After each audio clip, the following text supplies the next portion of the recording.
करता हो, फसल लगाता हो, अनाज लगा हुआ है खेत में, रखवाली नहीं किया, चिड़िया करके सुन जाती। आका वर्षा जब कृषि सुखाने, समय सूख उनका पहचाने। जब खेती सूख गई, पानी का इंतजाम नहीं किया, तब कितना भी पानी उसमें डालो तो वो हरा नहीं हो सकता है, उसमें अनाज नहीं कर सकता, फल नहीं कर सकता। ऐसे ही जब ये शरीर कमजोर हो जाता है, इसके पुर्जा कमजोर हो जाते हैं, जैसे कोई गाड़ी हो, कोई मशीन हो, चलते चलते उसका पुर्जा कमजोर हो जाता है तो उसकी क्षमता खत्म हो जाती है, उत्पादन नहीं हो पाता है, गाड़ी की देखो पुरानी हो जाती है, रुकने लगती है। ऐसे इसे शरीर की रचना हुई है, इसमें बहुत पुर्जे हैं। दुनिया की मशीन में कितने पुर्जे होंगे उसको तो आदमी गिन सकता है, लेकिन इस शरीर के अंदर में जो पुर्जा है तो ताना बाना है, इसकी गिनती कोई कर नहीं सकता है, तो ये भी कमजोर होता है। समय निकल जाने का आदमी के पछतावा भी आ सकता है और कुछ समय तो उनका पहचाने, फिर पहचाने से कोई फायदा नहीं होता है। इसलिए समय पर काम करना चाहिए। समय के साथ जो नहीं करते हैं पीछे रह जाते हैं, और समय किसी का इंतजार नहीं करता है। ये दुनिया परिवर्तनशील है, यहाँ बदलाव होता रहता है। देखो छोटा बच्चा होता है, बड़ा होता है, जवान हो जाता है, और फिर वही बच्चा एक दिन बुढ़ा हो जाता है। बचपने में किसी को कुछ सिखा देती है, खुश, उसके देख कौन करता है? उसके माता पिता परिवार के लोग करते हैं। प्रेम होता है, किससे प्रेम होता है?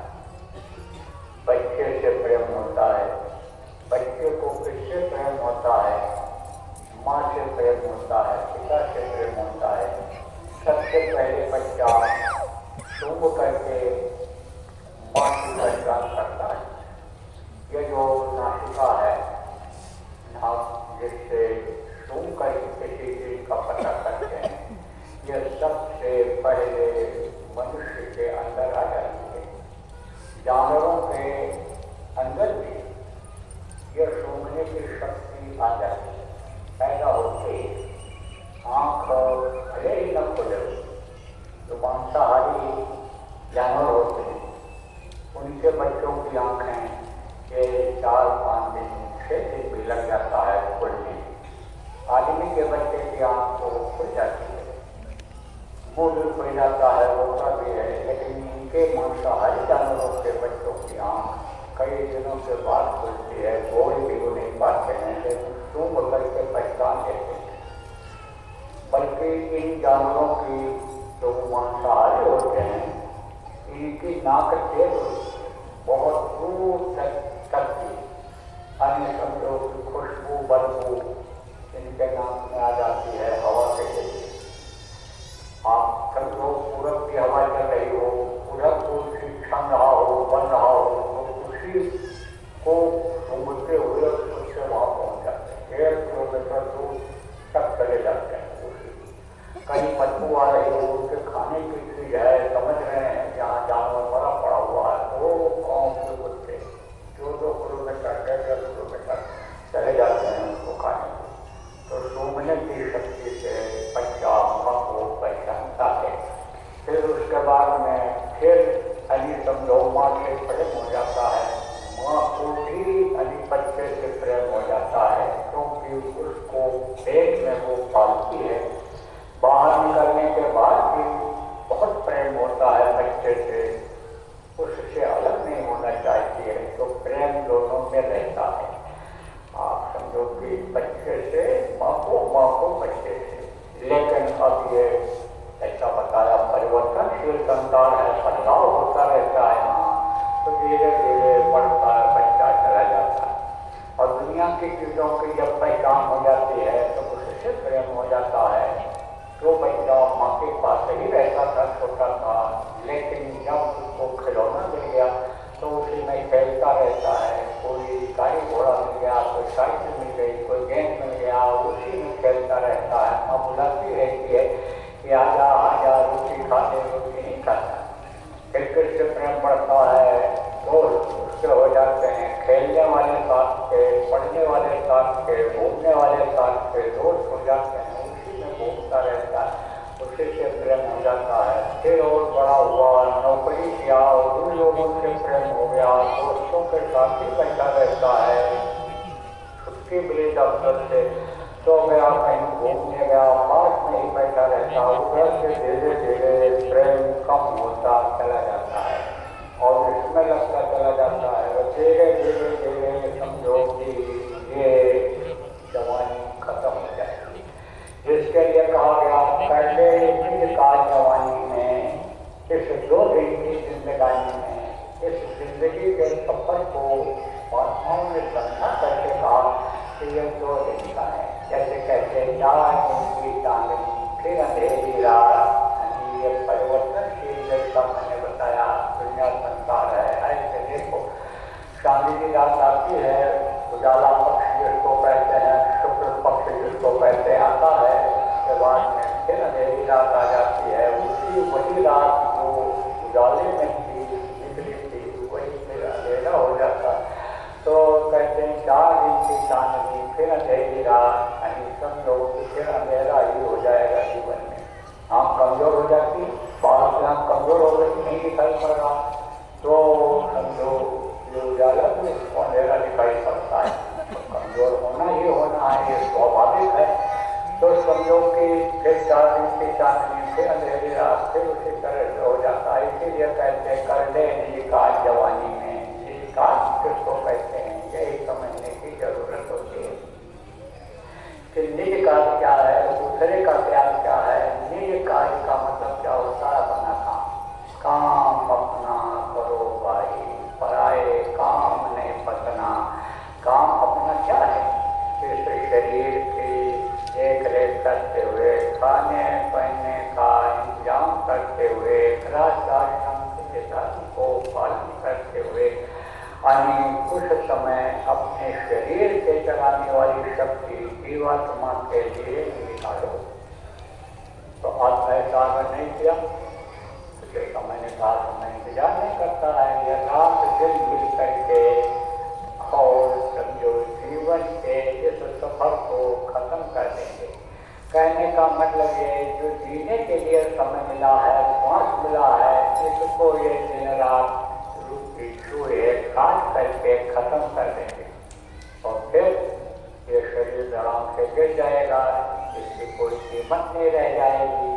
इसको सजाने संवारने में, खिलाने में, तंदुरुस्त बनाने में, घुमाने और ऐसा आराम में लगाए हुए लोग, शरीर की कोई कीमत नहीं रह जाएगी। यही परिवार के लोग, यही स्त्री, यही पुरुष, यही बच्चे, यही हित मित्र दोस्त घर में जल्दी रहने नहीं देंगे। कहेंगे ले जाओ जलाओ, नहीं तो मिट्टी खराब हो जाएगी। इसी शरीर को मिट्टी का करके दफना देंगे, जला करके राख कर। तो कहा गया तो इसी में मतलब है वो रात गंवाई सोए कर और दिन गंवाया खाए और हीरा जन्म अनमोल मिला, कौड़ी बदले जाए। सो करके समय निकाल दे। अब जो समझदार होते हैं वो रात को भजन करते हैं और रात को योग साधना करते हैं, तो शांति वातावरण रहता है। जब सब सोते हैं तब योगी जगते हैं। कहा गया साधना करने वाले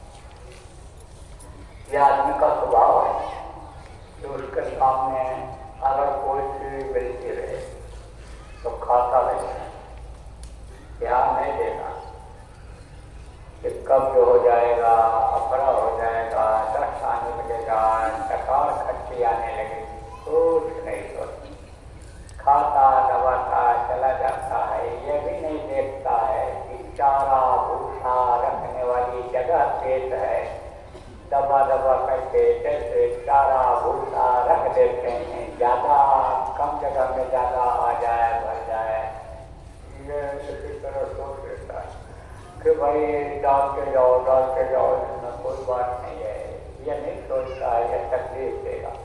मानो पर स्वभाव होता है, कुछ न कुछ मिलता रहेगा तो खाता रहेगा, मीठा मीठा मिलता रहेगा तो कहता है, खट्टा मिल जाता तो तीखा, खट्टा मिल गया तो कहता तीखा मिल जाता तो तीखा, हलवा मिल गया तो कहता है कि आप कोई चीज मिल जाती तो अच्छा। देखते रहो दिन भर खाता रहेगा, खाने में ही मन लगा रहता है, काम लोग करते रहते हैं। ऐसे भी कुछ लोग हैं कि जो दफ्तर जाते हैं, दुकान पर जाते हैं, कुछ न कुछ मुँह में डाले रहते हैं, खाते रहते हैं, सबका खाए दिन गवाया खाए करते। और हीरा जन्म अनमोल मिला। हीरा किसको कहते हैं? हीरा धातुओं में, पत्थरों में सबसे कीमती चीज होती है, हीरे की बड़ी कीमत होती है।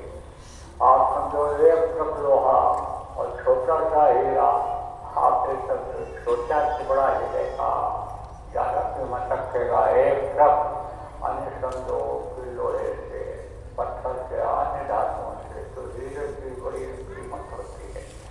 इसी तरह से उपमा देकर के समझाया संतों ने कि ये जो मनुष्य शरीर आपको मिला है, ये हीरा है, ये देव दुर्लभ शरीर है, ये फिर जल्दी मिलने वाला नहीं है। एक मौका प्रभु ने दिया है, ईश्वर ने दिया है कि जाओ काम अपना करो भाई, अपना काम कर लो। एक बार मौका दिया है, फिर यह मौका जब निकल जाएगा तो फिर 84 में जाना पड़ेगा, नरकों में जाना पड़ेगा, मार खानी पड़ेगी, बड़ी तकलीफ होगी। इसलिए हीरा जन्म को ऐसे ही बर्बाद मत होने दो। एक मिनट की कीमत लगाओ, कीमत जब लगा लोगे तो आपका अपना काम हो जाएगा। और फिर दुख के संसार में दुख झेलने के लिए वापस मृत्यु लोक में आना नहीं पड़ेगा। तो प्रेमियों, हीरा जन्म मिला है। हम ये कौड़ी से बदले मत जाने दो। कौड़ी किसको कहते हैं? पहले जैसे इस समय पर रुपया चलता है, ऐसे पहले कौड़ी, सदाम, पैसा, आधा आना, एक आना, 2 आना, 4 आना, 8 आना रुपया चलता था पहले के समय। तो कौड़ी जो होती है उसकी बहुत कम कीमत होती है। जैसा भी समय 8 आना, 4 आने की कीमत नहीं रह गई। मूल्य तो है उसका, दाम तो है, कीमत तो है उसकी, लेकिन 1 रुपया की भी कीमत अभी समय नहीं रह गई। इतना महंगाई बढ़ गया, 1 रुपये की चीज किसी से कोई मांगो तो वो जल्दी देने वाला नहीं होता है। और अगर 8 आने का मांगो आप, 8 आने का दे दो, तो 8 आने का सामान भी होगा, तो 8 आने का बच्चों के लिए मिठाई दे देगा, टोपी दे देगा, बिस्कुट दे देगा, कहेगा भाई 8 आना पैसा मत पाने, कीमत तो है। ऐसे ही कीमत कौड़ी की, लेकिन कौड़ी की कोई कीमत नहीं ज्यादा रहती है। ऐसे ही कौड़ी बदले जाए बहुत कम कीमत में, यानी बहुत कम फायदा में ये जीवन का समय निकला जा रहा है। इसलिए जब तक ये शरीर चल रहा है, आप तो भी नामदानी हो प्रेम, आप लोग बराबर भजन, सुमिरन, ध्यान करते रहो। गुरु ने मुनि अजब जड़ी दो छड़ी दिया आपने, वर्षों मूलक दी मेरे तक को कृपा करी अपना तो वर्ष अमूलक, जिसकी कोई कीमत नहीं लगा सका आज तक और है भी नहीं। इन नामों की कीमत जो आपको बताया गया है, नए लोग जो आए हो आज उनको बताया जाएगा, इसकी कोई कीमत नहीं लगा सकता। तो ये ऐसी जड़ी है कि जो संजीवनी से भी तेज है। संजीवनी किसको कहते हैं? आपको याद होगा कि लक्ष्मण जी को त्रेता में शक्ति बाण से मूर्छित होना पड़ा था। वो शक्ति बाण में इतनी शक्ति थी कि जिससे वो मूर्छित हो गए थे। तो उनके भाई घबराए थे, सब लोग घबराए, अंदर से ना घबराई। तो ये हुआ वैद्य जी को बुलाओ। तो वैद्यों को जानकारी होती है, किसकी जानकारी होती है? जड़ी बूटियों। देखो प्रकृति ने आदमी के लिए ये सब चीजें बना रखी हैं, पेड़ पौधे पत्ते, ये जो भी हैं, जड़ है, इसकी छाल है, टहनियाँ हैं, ये सब काम की है। मनुष्य के लिए ही ये बनाई गई हैं। बड़े बड़े पेड़ देखो बना दिए, ये हवा इससे चलेगी, ये ऑक्सीजन देंगे लोगों को। जो ये गंदगी निकलती है अंदर से, जो खून गर्म होता है शरीर से और नाक से निकलता है, इसी में फैल जाता है, तो इसको ये शुद्ध करेंगे। कैसे? किसी चीज को ऐसे बराबर जब डालते रहते हैं, उबालते रहते हैं, हिलाते रहते हैं, तो उसकी गंदगी निकल जाती है। ऐसे देखो पानी में बालू मिला हुआ है, मिला करके ऐसे रख दो तो नीचे बालू जम जाता है। इसी तरह से यानी समझो ये पत्तियाँ जो हिलती रहती हैं, गंदगी को साफ करती रहती हैं। जैसे मछली देखो का काम बना दिया तालाब में पानी की सफाई के लिए, तो वो चलती रहती है, उल्टी दिशा में भी देखो चल देती है, पानी का बहाव इधर रहता है, उसके विपरीत भी वो चल करके उसका काम है सफाई करना। ऐसे ये पेड़ और पौधे प्रकृति ने बनाए, भगवान ने बनाए, ईश्वर जिनको कहते हो, खुदा जिनको कहते हो, उन्होंने ये जो बनाया मनुष्य के फायदे के लिए ही बनाया है।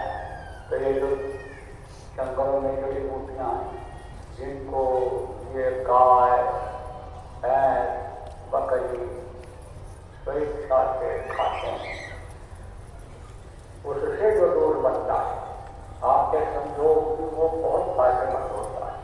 छोटा बच्चा पहले जब पैदा होता था तो उसको बकरी का दूध पिलाते थे, गाय का दूध पिलाते थे। इसीलिए देखो गाय को माता बताया गया।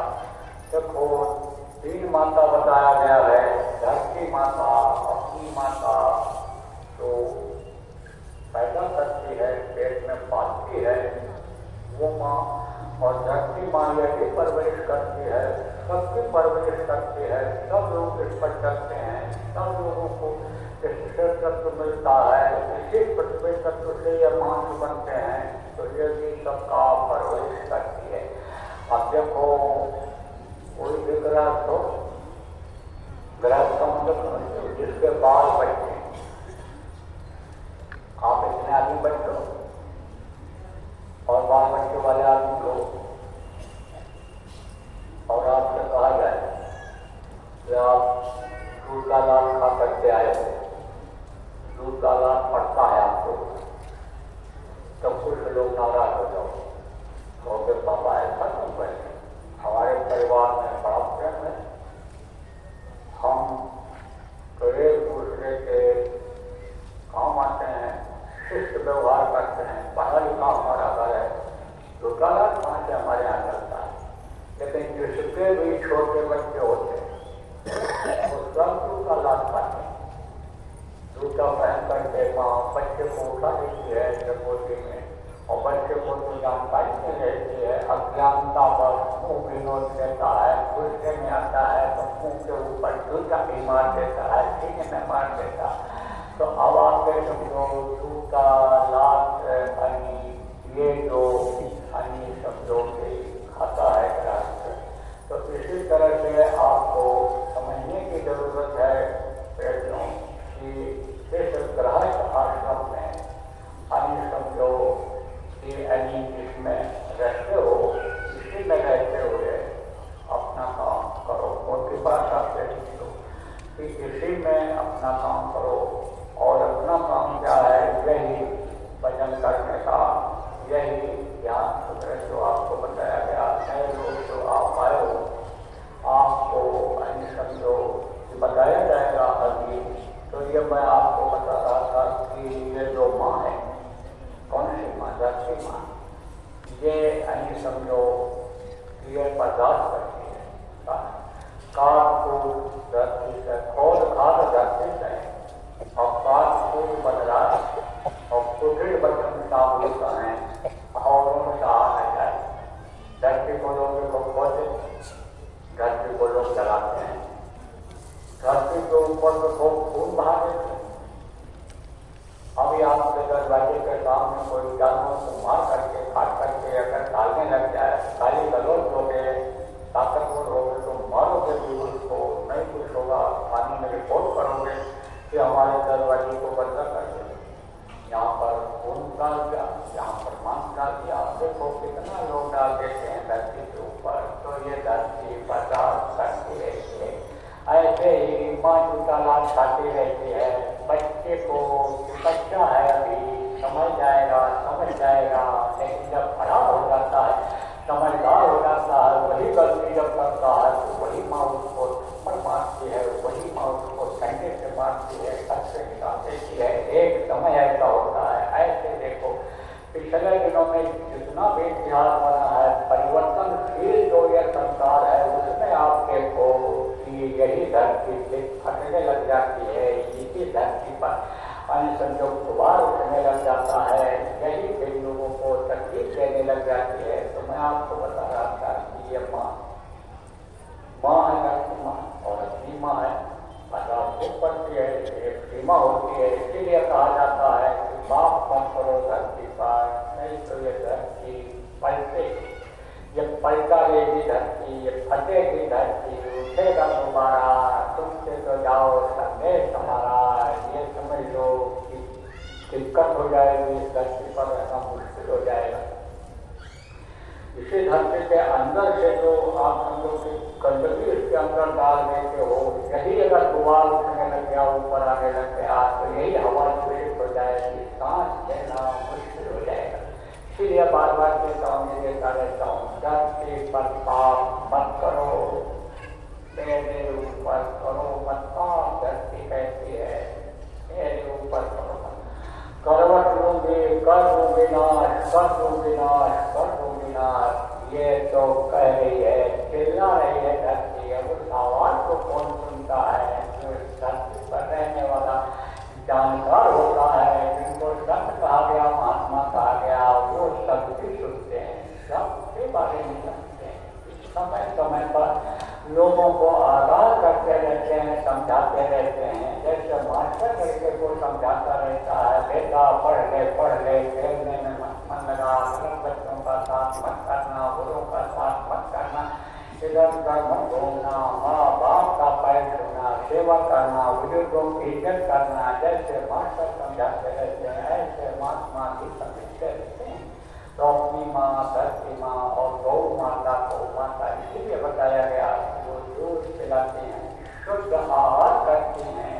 कोई भी गाय कहीं भी देखो मिलेगी आपको, मांस नहीं खाए, मर जाएगी चारा के बगैर, लेकिन मांस नहीं खाए। विदेशों में मैंने देखा जितने भी जानवर हैं, ये शाकाहारी, जिसको कुदरत ने शाकाहारी बनाया, उनके सामने मांस डाल को सूख करके छोड़ देते हैं, नहीं खाते। एक मनुष्य ही जो जानकार हो, जिसे होगा कुछ नहीं तो होता है, सारा खाता लगाता चला जाता है, लेकिन ये जानवर नहीं खाते हैं। तो समझो जड़ी बूटियों को ये खाते हैं। जड़ी बूटियों में बहुत ताकत होती है, जानकार मिलना चाहिए। तो वैद्य जी आए, लक्ष्मण जी को जब शक्ति लगी तो वैद्य जी आए और आपके समझो उन्होंने कहा संजीवनी बूटी अगर आ जाए तो समझो इनकी जान बच सकती है। और समय सीमा है, उजाला होने से पहले आ जाना चाहिए, क्योंकि जब उजाला होता है, जब गर्मी होती है, तब कोई चीज बढ़ती है। कोई भी चीज है, देखो रात को अगर समझो कि ठंडा होता है, रात को कोई चीज है, तकलीफ है, तो वो तकलीफ रात में ठंडी में दबा हुआ रहता है, गर्मी ही है। लेकिन जब गर्मी बढ़ती है जिसमें, तो वही तकलीफ और बढ़ जाती है। समय जिसके साथ इतने समय तक आ जाने चाहिए। और जब टूटी आई तो वो मूर्छा खत्म हो गई, लक्ष्मण से तो ऐसे उसको कैसे संजोगी कृषि से भी ज़्यादा कामयाब है, आपको मैंने अभी बताया। तो देखो ज़्यादा समय आपका नहीं लेंगे, आपको जो नए लोग आए वो नामदान दे दूंगा। यह 5 नाम जो गुरु महाराज देते थे, बताते थे लोगों को। गुरु महाराज यही 5 नाम बताए। गोरेलाल जी महाराज जी का नाम, उनके गुरु महाराज कृष्णदयाल जी महाराज ने उनको बताया, उनके गुरु बड़ेलाल जी, आप समझो उनके गुरु कृष्णदयाल जी महाराज, आप समझो उनके गुरु लक्ष्मण बाबा करके कहे जाते थे गुरु महाराज के नाम के लिए। इसी तरह से यह श्रृंखला चली जा रही है, यही 5 नाम दे दे। कहाँ से शुरुआत हुई इसकी? कबीर साहब, नानक साहब उन्होंने भी दिया। जितने भी 10 गुरु हुए तो ये नहीं कह सकते हैं कि सब पूरे थे, लेकिन परंपरा को बनाए रखने के लिए, गुरु की परंपरा को बनाए रखने के लिए इन्हीं 5 नामों को वो लोग भी लोगों को बताते रहे। यही 5 नाम का स्मरण करे, संत साहिब का बहुत से करे। इनका जब स्मरण किया जाता है तब ये जो भवसागर है इससे जीव पार हो सकता है। तो आपको समझने की जरूरत है प्रेमियों कि गुरु महाराज आदेश दिए थे, उनके आदेश का पालन करते हुए आज आपको 5 नाम बताया जाएगा। अब जिनका नाम होता है, उनका रूप होता है, उनका होता है स्थान। जैसे आपका नाम है, आपका रूप है, चेहरा, और आप कहीं रहते हो आपका स्थान है, इसी तरह से ये 5 हैं। इनका नाम है, रूप है, स्थान है और है आवाज। तो वो मैं अभी आपको बताऊंगा, रटाऊंगा, याद कराऊंगा। जितना भी आप याद कर सकते हो याद कर। जो न याद हो पावे उसका लिखा हुआ कागज मैदान में सत्संग के बाद आपको मिल जाएगा। आप उसको ले लेना, न मिल पावे तो पुराने लोगों से पूछ करके लिख लें, और जब याद हो जाए तब कागज को फाड़ करके कहीं सुनसान जगह पर फेंक देना। बताना मत किसी को। अगर आप बता दोगे तो उसका तो कोई फायदा होने वाला नहीं है, क्योंकि जिसको आदेश होता है उसके मुंह से सुनना जरूरी होता है। इसलिए संत धरती पर आते हैं, जिनको जानकारी होती है, जिनके आधीन नाम हुआ करता है, तो स्वामी महाराज ने कहा नाम रहा संत नादीना, संत बिना कोई नाम नहीं ना। जिनके आधीन उनके गुरु नाम करके जाते हैं, संत परंपरा के अनुसार जब इस दुनिया से उनको जाने को होता है तो किसी न किसी को अधिकार दे करके जाते हैं नामदान देने का। तो एक समय पर एक ही नामदान देने वाले होते हैं, वही फलता और फूलता। पीछे देखो कई लोग नामदान देने लग गए, लेकिन उसमें बढ़ोतरी नहीं हुई। देखो बगीचा बहुत लोग लगाते हैं, लेकिन किसी किसी के पेड़ बढ़ जाते हैं, फल देने लग जाते हैं। किसी किसी का छोटा फल होता है, छोटा वृक्ष होता है, कम फल लगता है, किसी किसी का सूख भी जाता है। तो आपने समझो यही देखा गया कि फल जो होते हैं वो छोटे छोटे होते होते चले जाते हैं, पेड़ कमजोर होता होता चला जाता है, और एक समय ऐसा आता है प्रकृति के अनुसार कि पेड़ को खत्म हो जाता है। लेकिन वो जो समझो बीज है, होनहार जो बीज है, वो बढ़ता चला जाता है। तो गुरु के आदेश से नाम आपको 5 बताया जाएगा, तो इसको आप किसी को बताना।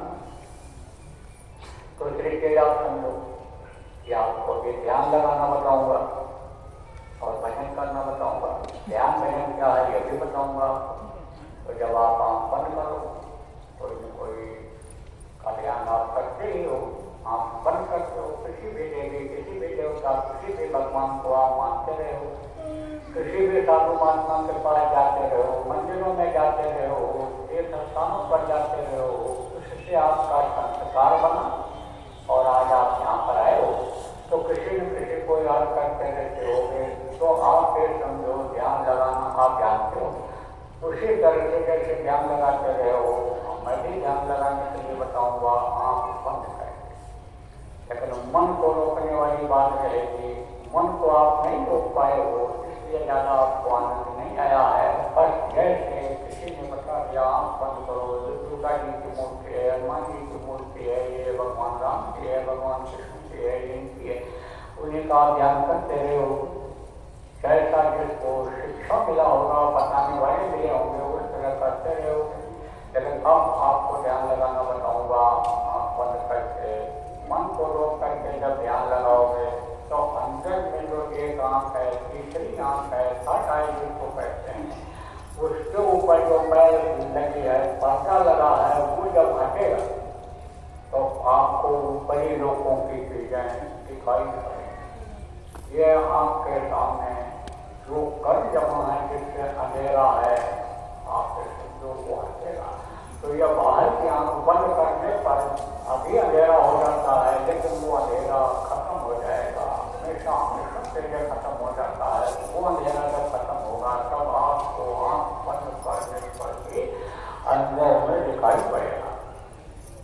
तो जब उस प्रकाश में जाओगे, रोशनी में जाओगे, तब आपको बहुत से अन्य लोग दिखाई पड़ेंगे। देवताओं को ब्रह्मांड दिखाया, आपके समझो ब्रह्मांड आपको दिखाई पड़ेगा, अन्य लोग आपको दिखाई पड़ेगा, इसमें देवी देवता आपको दिखाई पड़ेंगे। जब इससे जो लोक से निकलोगे, लोक में जाओगे, ब्रह्मांड में जब जाओगे तो देखा कोटि चतुरानंद गौरीशा, अन्य समझो शिवलोक है और चतुरानंद किसको कहते हैं, जिनके चार मुंह हैं, ब्रह्मा जी, उनको उन्होंने देखा। किसने देखा? गोस्वामी जी महाराज ने देखा। जब आंख बंद किया, गुरु उनको मिले और उन्होंने जो साधना किया अंदर में देखा, उसको उन्होंने वर्णन कर दिया है, उसका बता दिया है कि मैंने करोड़ चतुरानंद देखे, करोड़ कोरी देखे, करोड़ शिव को मैंने देखा। उधर जब मैं गया, किधर गया? उधर अंडलोक में जब गया, जब मैं ब्रह्मांड लोक में गया तो मैंने ब्रह्म का दर्शन किया। इस दर्शन तो उधर जब आप जाओगे, देखोगे ऊपर का नजारा दिखाई पड़ेगा और खुश हो जाओ, फूले नहीं समाओगे। जिनके बारे में आप सुनते हो, जिनकी तारीफ आप सुनते हो, ऐसे जब आपको रिश्तेदार मिल जाते हैं, दोस्त मिल जाते हैं, तब अन्य समझो कितना खुश हो जाते हो। जिस तरह से दुनिया की चीजों को पा करके खुश हो जाते हो, उसी तरह से बड़े लोगों की चीजों को देख करके पा करके खुश हो जाओ। कहते हैं खुशी में फूले नहीं समाते। और ये समझो कि खुशी का कोई ठिकाना नहीं होता, खुशी को कोई छुपा सकता नहीं, छुपा सकता। खैर कौन काशी खुशी, बैर पीत मदपान, रहमन गावे ना दबे, जाने सकल जान। आपको ये उदाहरण देकर के समझाता हूँ कि किसी भी तरह से आपके समझ में आ तो जाए, नहीं तो ये सलावत कठिनाई सत्संगों में आना तो लोगों का बड़ा मुश्किल हो रहा है। यहाँ पहुँच नहीं पाते हैं और आते भी तो समझ नहीं पाते हैं तो करते हैं, इसलिए समझाना जरूरी होता है। तो खैर मन होता है खट्टा, खैर खून का दाग जो होता है, खून रोके हुए होता है, हमारे होता है, किसी को आंखें चढ़ी हुई होती हैं, एकदम से उसका चेहरा एकदम से बिल्कुल बना हुआ है। खैर खून, खांसी को कितना भी मुँह दबा करके कोई खाता है, लेकिन आवाज बाहर निकल ही जाती है, नाक भी दबा ले, मुँह भी दबा ले, लेकिन निकल ही जाती है आवाज। खैर खून, खांसी, खुशी, ऐसे ही खुशी जो होती है चेहरे से झलकती है, अंग अंग में खुशी झलक जाती है। खैर खून, खांसी, बैर, दुश्मनी भी आप समझो छुट्टी नहीं है। कोई बहुत प्रेम से बात कर रहा हो, लेकिन बातों को करते करते कोई बात उसके लिए जिससे उसके मन में दुश्मनी है बोल दो तो उबल पड़ता है, गुस्से में कोई न कोई बात बोल ही देता है। ऐसे खैर खून, खांसी, खुशी, बैर, प्रीत, प्रेम जो होता है वो नहीं छिपता है, प्रेम छिपाए ना छिपे। जो घट प्रकट हो मुख से कट बोले नहीं, नैन देता है रोए, अंदर में जिसको दर्शन हो गया प्रभु अंदर का नजारा जिसने देख लिया मुंह से कुछ भी न बोले, क्योंकि गुरु का यह आदेश होता है कि जो दिखाई पड़े, जो भी सुनाई पड़े, उसको किसी को बताना नहीं है। लेकिन नैन देता है तो खुशी में भी आंख से आंसू निकलता है और गम में भी आंसू निकलता है, तो खुशी के आंसू आंख से निकल जाते हैं।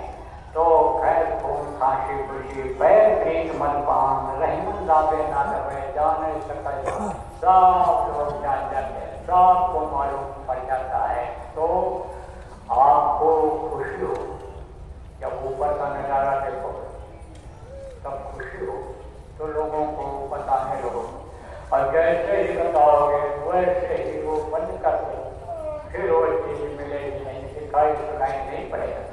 इसलिए इस चीज को रख लो। एक तो नाम हमको जो नामदार नहीं लिया है उनको बताना नहीं है, और ये जो हमको अंतर में दिखाई पड़ेगा या सुनाई पड़ेगा उसको भी किसी को बताना नहीं है। चाहे औरत हो चाहे पुरुष हो, इन दोनों का अंतरंग संबंध होता है, आंतरिक प्रेम होता है। ये साथ साथ जीने का, साथ साथ मरने का वादा करते हैं। इनका जब संस्कार होता है, एक दूसरे का हाथ पकड़ करके अन्य देवताओं को साक्षी देकर के ब्याह करके लाते हैं, तो ये जीवन के साथी होते हैं। गृहस्थी चलाने के जिम्मेदार होते हैं, बच्चे पैदा करते हैं, पढ़ाते लिखाते, गृहस्थी चलाते हैं, एक दूसरे के मददगार होते हैं, अंतरंग संबंध इनका होता है। लेकिन विश्व में नहीं बता। देखो ये सिस्टम उसने बना दिया, जब नया इकट्ठा करो, एक दूसरे का कर्जा अदा करो, एक दूसरे की मदद करो, एक दूसरे के दुख सुख में शामिल हो, लेकिन खाए कोई और पेट में किसी के जाए, ये नहीं हो सकता है। पहलवानी कोई करे, व्यायाम कोई करे, नशों का संचार कोई करे, और बीमारी दूसरे से दूर हो, पहलवानी कोई करे और शरीर की मजबूती किसी में आवे, यह सिस्टम ने नहीं बनाया है। इसलिए कहते हैं कि जो खाता है उसी के पेट में जाता है। अनुभव जिसको जिस चीज का होता है, चाहे दुख हो चाहे सुख हो, उसी को होता है। दूसरे को कितना भी बताओ तो इसके समझ में जल्दी नहीं आता है, और आएगा भी तो उसका जो परसेंटेज होगा, प्रतिशत होगा, ये कोई जरूरी नहीं है कि बराबर ही हो। जितना अनुभव इसको हुआ है उतना ही अनुभव इसको, ये कोई जरूरी नहीं है। इसलिए किसी को मत बता, स्त्री पुरुष को नहीं, पुरुष स्त्री को नहीं, दोस्त को नहीं, सहेली सहेली को नहीं, रिश्तेदार को नहीं, किसी को भी नहीं बताना है। अगर आपको गुरु की दया हो जाए, अंतर में कुछ दिखाई नहीं पड़े तो। अब आपको चीजें बताऊंगा, सुमिरन ध्यान सुमिरन किसको कहते हैं? माला अपने को सुमिरन